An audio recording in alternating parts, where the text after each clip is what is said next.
Hello and welcome back to another Creepypasta reading.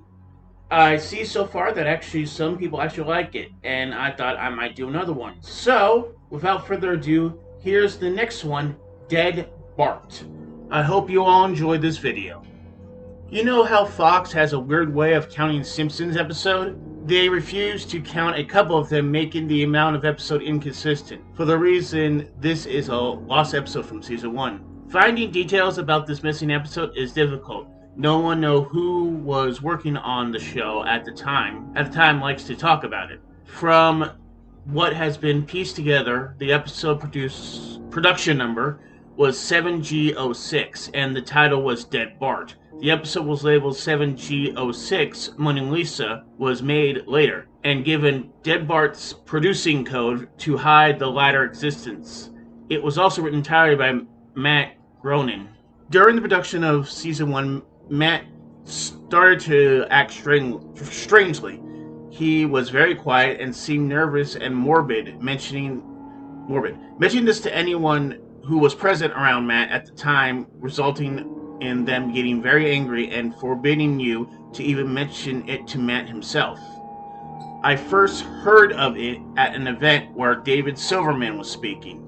Someone in the crowd asked about the episode, and Silverman simply left the stage, ending the presentation hours early. In addition to getting angry, asking anyone who was on the show about Dead Bart will cause them to do everything they could to stop you from directly communicating with Matt Groening. At a fan event, I managed to follow him after he spoke to the crowd, and eventually had a chance to talk to him alone as he was leaving the building. He didn't seem upset that I followed him.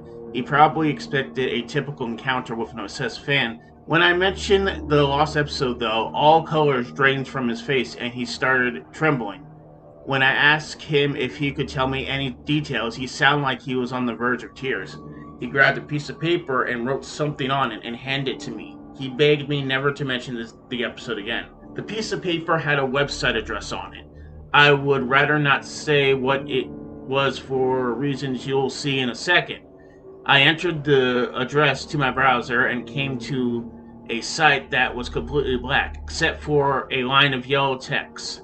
A link. I clicked on it and the file started downloading. Once the download was complete, my computer went crazy. It was the worst computer virus I ever seen. System restore didn't work. The entire computer had to be rooted. Before doing this, though, I copied the file onto a CD. I tried to open it on my now empty computer. As suspected, there was an episode of The Simpsons on it. The episode started off like any other, but had very poor quality animation. If you've seen the original animations for Some, Enchanting Even, it's similar but less stable.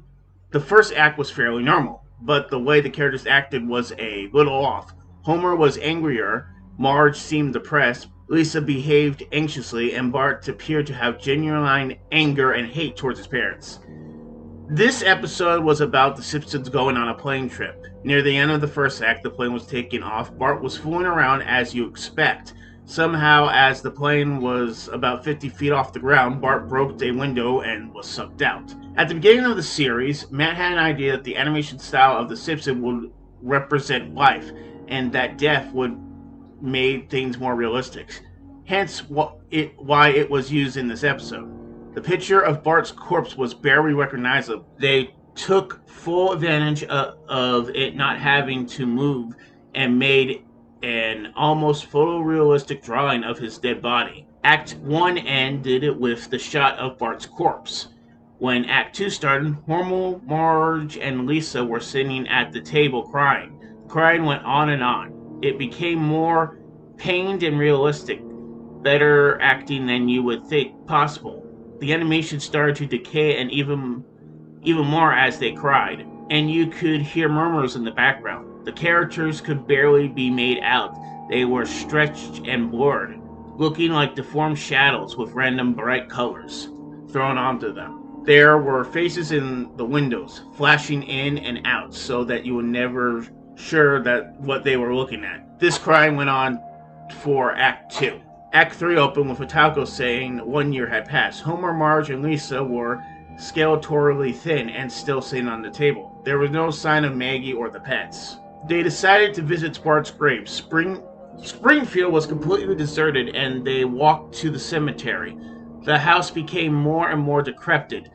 They all looked abandoned, and when they got to the grave, Bart's body was lying in front of his tombstone, looking just like it did at the end of Act 1. The family started crying again. Eventually they stopped and just stared at Bart's body. The camera zoomed in on Homer's face. According to the summaries, Homer tells a joke at this part, but it isn't audible in the version I saw, so you can't tell what he's saying. The views zoomed out and the episode came to a close. Tombstones in the background had the names of every Simpson guest star on them. Some that no one had heard of in 1989. Some that haven't been on the show yet. All of them had death dates as well. For guests who died, like Michael Jackson and George Harris, the dates were when they would die. The credits were completely silent and it seemed handwritten. The final image was the Simpson family on the couch like in the intro, but all drawn in hyper-realism, lifeless style of Bart's corpses. A thought occurred to me after seeing the episode for the first time. You could try to use the tombstones to predict the death of the living Simpson guest stars, but there was something odd about most of the ones who hadn't died yet. All of their deaths are listed as the same date. I hope you do enjoy this reading. I do have a couple things about just some of the things in the story. George Harris is still alive. I asked Alexa one time about it, and he's still alive. But Maggie and the pets, did they just not feed them or anything? Did they just abuse their pets or something? I don't know. It's a story, you know. Anyway, I hope you all enjoy the rest of your day, and I hope you have a good one. See you all next time.